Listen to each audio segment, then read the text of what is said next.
New mind itu apa sih? Pertanyaan ini muncul kebanyakan dari sahabat yang baru bergabung dengan channel Bossman. Istilah new mind aslinya hanya pembeda dari cara berpikir pejabat pemerintahan yang berkuasa dan politikus yang selama ini memainkan perannya di kancah nasional dalam 15 tahun terakhir. Orba sudahlah, dilupakan. Jangan pernah beri peluang Orba bangkit lagi. Itu usang. Pemikiran reformasi 1998 ternyata juga tidak membuat bangsa Indonesia menjadi negara superpower dalam 20 tahun ini. Dan politik parlementer saat ini hanya membuat politikus serta penguasa serta oligarki yang bermain yang menjadi kaya dan menjadi makmur. Rakyat kebetulan pinter muterin ekonomi di bawah. Ya, faktanya dari dulu rakyat memang autopilot. Semua ini tidak akan pernah membuat Indonesia berdaulat penuh. Tidak akan bisa membuat Indonesia menjadi negara superpower mengendalikan dunia. Tidak akan. Karena itulah berpikirnya politikus dan pejabatnya hanya membuat rakyat sekedar menyambung hidup, ada makanan di piring rakyat. Beda dengan New Mind. New Mind punya rencana besar, membuat Indonesia menjadi negara pemenang, bangsa yang disegani dan menjadi negara superpower. Menjadi negara superpower itu harus dilepas dari pemikiran pertama adalah hutang dari negara lain untuk kebutuhan rutin pemerintahan yang tidak produktif serta bergantung pada mata uang asing. Ini harus hilang. Jadi untuk sekian kalinya kita uraikan apa itu New Mind dalam Mardigu Nation. Mardigu Nation adalah cara bernegara New Mind. Kita jelaskan ada 3 wilayah cara ekonomi bernegara. Kita belah 4 cara melihatnya. Kiri adalah sosialis, kanan adalah kapitalis, atas dan bawah sekarang. Atas ada elitis, bawah akar rumput.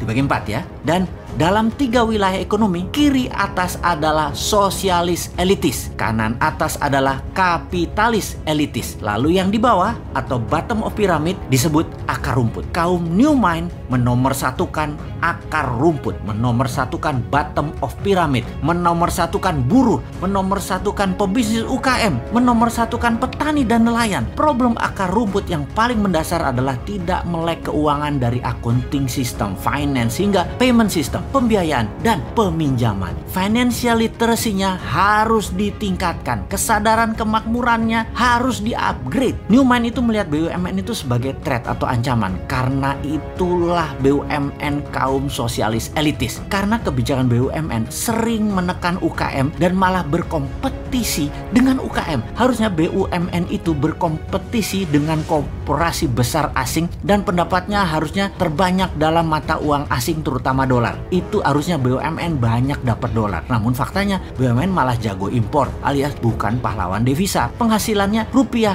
dan memakan pasar UKM. Namun secara politik BUMN bisa dijadikan para penguasa sebagai cash mesin dalam tanda petik oleh penguasa dan alat tekan oposisi. Pemiskinan orang atau pengayaan kelompok tertentu bisa diatur demikian. Jadi ketika New Mind mendapatkan kepercayaan rakyat, BUMN dari 800 tinggal 20 kali. Yang kedua, terlihat New Mind itu anti oligarki atau kapitalis elitis kanan atas. Benar, saat ini sejak Orde Baru hingga sekarang oligarki berkuasa penuh. Bahkan pembiayaan seperti bank, uangnya terbanyak ke mereka. Untuk kaum kapitalis elitis, untuk para oligarki, dananya diambil dari akar rumput. Uangnya buat elitis, buat kanan atas, juga buat kiri atas. Sementara akar rumput kalau meminjam bunganya besar, harus ada jaminan. Jaminannya bisa 2 kali lipat dari nilai pinjaman. Lalu lama lagi keluarnya. Sistem old mind selama 7 presiden tidak membuat Indonesia menjadi negara superpower. Mana hasilnya? Bahkan minta 3 kali kesempatan berkuasa lagi. Mana hasilnya? Lalu yang herannya oposisi tidak juga jenius solusi ke depannya. Jadi baik incumbent, partai dan kelompok pendukung incumbent dan oposisi tidak akan menghasilkan Indonesia sebagai negara berdaulat. Kalau kayak gini melihatnya, semua mendem. Old mind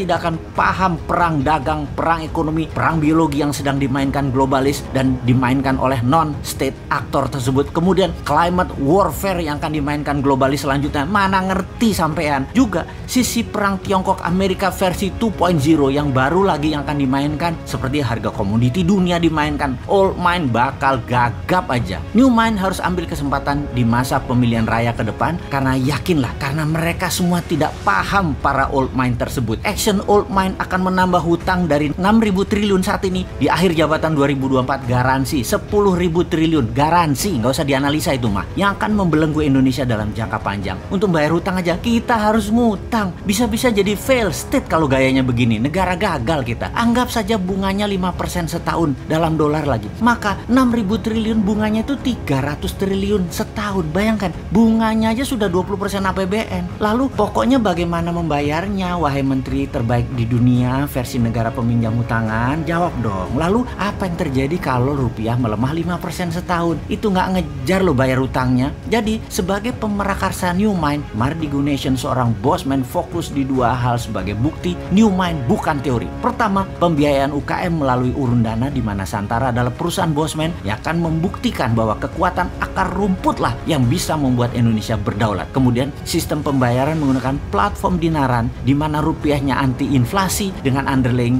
emas, dan emasnya bisa diberikan atau dipindahkan sesama akun dinaran. Ini sistem pembayaran yang menarik, ini alat tukar yang menarik. Semua ini adalah bagian dari kontribusi New Mind terhadap sistem ekonomi agar membuat Indonesia berdaulat. Bayangkan, ketika New Mind berkuasa, sistem dinaran akan diambil alih oleh pemerintah, masuk ke dalam sistem 100% diambil pemerintah dan milik pemerintah. Lalu rupiah dicetak 6.000 triliun dengan jaminan emas yang masih di gunung yang akan diproduksi dalam 10 tahun ke depan. Gunung-gunung milik negara, milik rakyat. Asetnya dibuat bahan baku dari tabungan metal, penjamin terbitnya uang cetakan tadi. Kedaulatan Indonesia akan menjadi meningkat 2 kali lipat hanya dalam 1 tahun. Jadi dinaran dan Santara adalah contoh atau etalase dari konsep New Mind untuk menjalankan ekonomi bernegaranya. Semoga diterima masyarakat dan para sahabat semua kaum akar rumput. Anda menerima dua sistem ini. Kita segera batasi elitis. Kita utamakan ekonomi akar rumput. Jangan dibalik, akar rumput dibatasi, elitis dibebaskan. Gimana sih kalian ini bernegaranya? Tempe bener sih.